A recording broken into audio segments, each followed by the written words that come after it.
Hello everyone. তো এখন বাজে 6টা আর আমি যাচ্ছি পড়াতে। তো রাখিটা ওখানেই সেলিব্রেট করব। তো ভিডিওটা লাস্ট পর্যন্ত তোমরা দেখতে থেকো। এদিকে আমি বাস স্ট্যান্ডে যাব আর আমাদের কিট্টু আসবে না। কোথায় গেল? কোথায় গেল? আসছে ও। এই দেখো চলে এসছে। ও আমাকে ছাড়তে যাবে বাস স্ট্যান্ডে। দেখো কীভাবে নেচে নেচে আমার আগে চলে যাচ্ছে। ও গিয়ে আমার জন্য গাড়ি দাঁড় করাবে। দেখো কাণ্ড। তো এদিকে কিট্টুকে টাটা করে আমি চলে গিয়েছিলাম পড়াতে। আর পড়াশুনোর আগে আমরা দুজনকে রাখি পরিয়ে দিলাম। তো প্রথমে এই যে এই পুচকে আমার হাতে পরিয়ে দিল, তারপর আমি নিজে বাড়িতে যে রাখিটা তৈরি করেছিলাম সেটা সহ আরও একটা নতুন কেনা রাখি, সেটা ওকে পরিয়ে দিলাম আর দিলাম একটা চকলেট।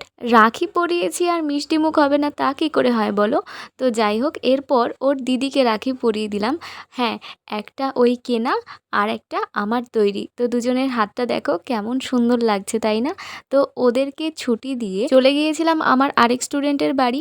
ওরও আজ পড়া ছিল। তো ওকে পড়ানোর আগে এই যে আমার হাতের তৈরি আর কেনা রাখি, দুটো রাখি ওকে পরিয়ে দিলাম। তো এরপর আবার কি, রাখি বাঁধা কমপ্লিট, এবার তো মিষ্টিমুখ হবে, তাই না? তো ওকেও দিলাম একটা কিটক্যাট চকলেট। তো এরপর দেখো, ও আমার জন্য এই সুন্দর একটা রাখি নিয়ে এলো। তো সেটা ও আমার হাতে পরিয়ে দিল। আর তারপর দেখো ওর হাতের ওপর ডিজাইনটা শুধু দেখো, ও পেন দিয়ে করেছে, দারুণ কিন্তু ডিজাইন করে।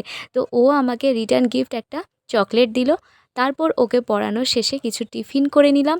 দেখো রাখি বাঁধা পর্ব তো কমপ্লিট হয়ে গেছে। তো এবার তো একটু পড়াশুনো করতেই হবে। তো সেই কারণে ওকে একটু পড়িয়ে তারপর ওকে ছুটি দিয়ে দিলাম। দেন বাসে করে চলে এলাম বাড়ি। তো দেখা হচ্ছে নতুন কোনো ভিডিওতে। বাই।